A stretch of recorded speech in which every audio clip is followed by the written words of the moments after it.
Hi, and welcome. Coach Burnside here with you again as we're on the Executive Coaches Clip. Excited to have Coach Cox along with us again today. And as we go into the question of the day, the question is this: what's the one thing that we can do to have a more effective meeting? What's the one thing? So I'll start us off. I think for me, there's so many things, right? There's a bunch of things, but one thing that drives me nuts the most, is showing up to a meeting and not knowing what the meeting's about. And I know most of us in management positions and leadership, we have a ton of things that we're task oriented. We're trying to get through things, right? It's kind of what we are, right? We're just trying to get through these things. And it's like, oh man, I got to have a meeting today for this. And everybody comes in and the meeting's not efficient or effective because nobody even knows why we're having the meeting.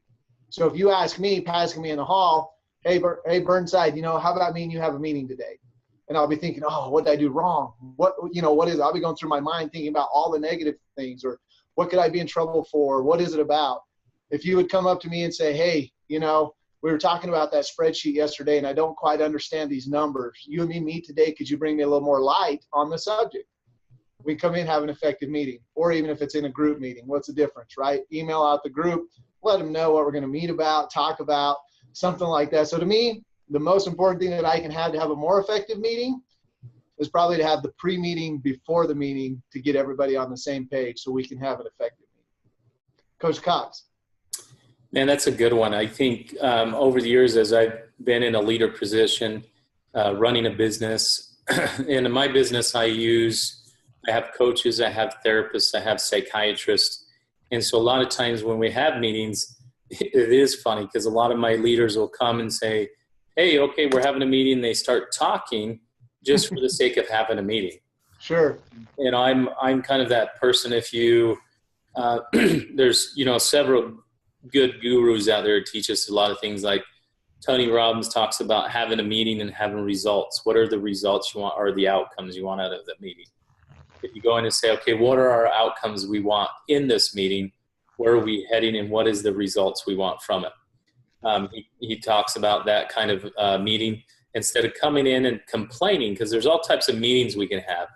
I call it the chicken or the stew meeting, where we throw everything in and it becomes a stew, but there's no results. So I think the preparation before you have the meeting is, like you said, as a leader, I need to know what direction I want to go and how I want to drive the bus. So if I come into a meeting, I have an idea of what the results I want out of that meeting. And then I send out emails preparing all my leaders that are going to be in that meeting. Does that make sense? Yeah. So I'll shoot out an email and say, hey, here's my vision of this meeting. Here's where I want. This is the outcomes I want out of it. Can we prepare accordingly? And then we have a pregame. And then we come in so that we look prepared. It feels prepared. Because I know we all been in a meeting that just didn't make sense.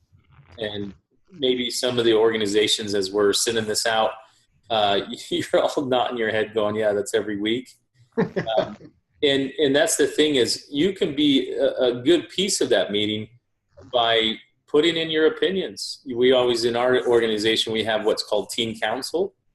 And what that is every week we have a meeting called Team Council, where we get a debate, argue, and discuss everything that's going wrong and look at the brutal facts. And that's a fun meeting, because that means in that meeting, there's no leadership. It's everybody's equal once they step in the room. And we talk about what's going on, and then when we step out, we go to actions. So that's what I would do before a meeting, is knowing your outcomes and what results you want from it.